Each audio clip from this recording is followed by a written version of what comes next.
नारायण नारायण शिव नारायण नारायण नारायण शिव नारायण नारायण नारायण। सदा भाव से दोनों हाथ से ताली बजाते हुए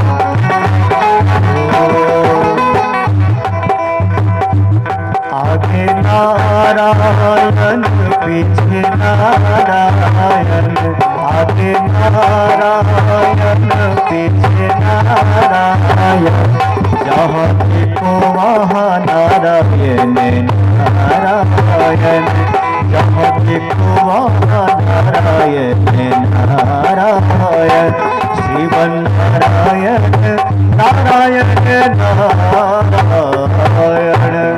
देवर्षि नारद जी नारायण नारायण कहते हुए आए। सूरसेन जी तो खेत पर काम करने के लिए गए थे, उनकी पत्नी भीतर भोजन बना रही थी। मोहन ने देखा कि कोई बाबा आया है, नारायण नारायण का पुकारा, ये कौन है बाबा? मोहन बाहर आया और हाथ जोड़ करके कहा कि बाबा आप कहाँ से आए हैं? देवर्षि नारद जी ने कहा कि हम तो भगवान के घर से आए हैं, हम भगवान के घर से आए। हे देवर्षि नारद जी, आप भगवान के घर से आए हैं, एक बात बताइए, क्या संदेशा लेकर के आए हैं? देवर्षि नारद जी ने कहा एक बात बता, तुम्हारा नाम क्या है? उसने कहा कि मेरा नाम मोहन है। बोले पिता का नाम? उसने कहा सूरसेन मेरे पिता का नाम है।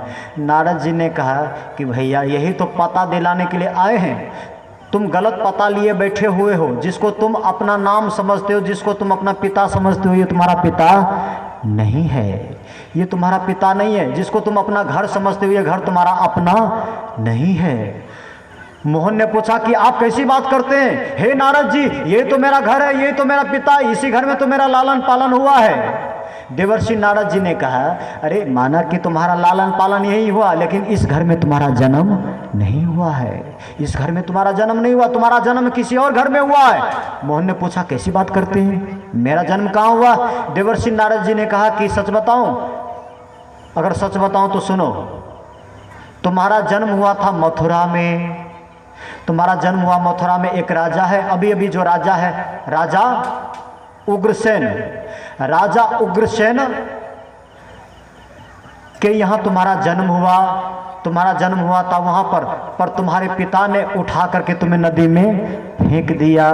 तुम बहते हुए जा रहे थे तो सूरसेन ने देखा कि तुम बहते हुए जा रहे थे, रोते हुए जा रहे थे, तो उठा करके ले आया। जिसके घर में तुम अभी रह रहे हो, यही तुम्हें उठा करके ले आया है। अब तुम्हारा लालन पालन यहाँ पर हो रहा है, अब तुम इसी को माता पिता मान बैठे हो।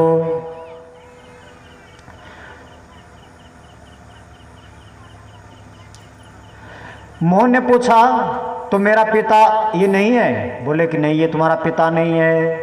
अब तो मोहन को बड़ा क्रोध आ गया। मोहन ने कहा कि मेरे पिता ने उठा करके मुझे फेंक दिया जन्म देते ही, उस पिता को मैं काट दूंगा, मार दूंगा। देवर्षि नारद जी ने कहा कि ऐसा भूल से मत करना, ऐसा भूल से मत करना, ऐसा भूल से मत करना। माना कि तुम्हारे पिता ने उठाकर फेंक दिया, पर जन्म तो उसी ने दिया है ना, जन्म उसने दिया है। और रहा सवाल मरने मारने के बाद, तो भैया एक ना एक दिन तो मरना ही है। कई बार होता है कि बच्चा एक तरफ जन्म ले रहा होता है, 2 मिनट के बाद वो सांस बंद, राम नाम सत्य, जन्म लेते ही मर जाता है।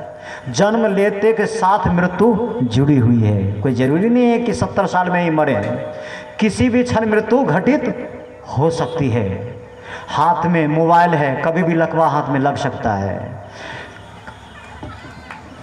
कभी भी लग सकता है। अभी बैठे हैं, बैठे बैठे कभी भी घुलट सकते हैं,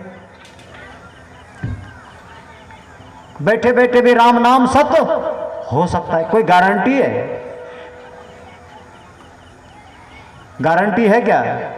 मैंने सुना एक आदमी ऊपर गया, बड़ा जल्दी में था तो ऊपर चला गया, जो जल्दी में होता है थोड़ा वो जल्दी ऊपर चला गया।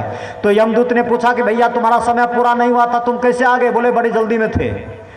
मतलब हाथ हैंडल पर लेकिन लीड कान में, खोपड़ी में मोबाइल, तो ध्यान मोबाइल पर और आंख रास्ते पर, हैंडल पर हाथ और मोबाइल पर ध्यान। तो भैया हम टकरा गए, बड़ी जल्दी में थे, टकरा गए। तो जल्दी में थे, टकरा गए, ऊपर पहुंच गए। तो यमदूत ने पूछा कि देखो तुम्हारा समय पूरा नहीं हुआ लेकिन तुम जल्दी आ गए हो, तो तुम ही बताओ तुम्हें स्वर्ग भेज दे कि नरक? उसने कहा कि माए बाप चाहे स्वर्ग भेज दो चाहे नरक, जल्दी जल्दी में धरती पर मोबाइल और चार्जर भूल गए हैं। जल्दी जल्दी में धरती पर मोबाइल और चार्जर भूल गए हैं। आप ऐसा करें, धरती पर से चार्जर मोबाइल मंगा दें, आप चाहे धरती चाहे स्वर्ग भेज दें चाहे नरक में, हम कहीं भी काम चला लेंगे, हम कहीं भी काम चला लेंगे। हाथ में मोबाइल हो तो कहीं भी काम चला लेंगे।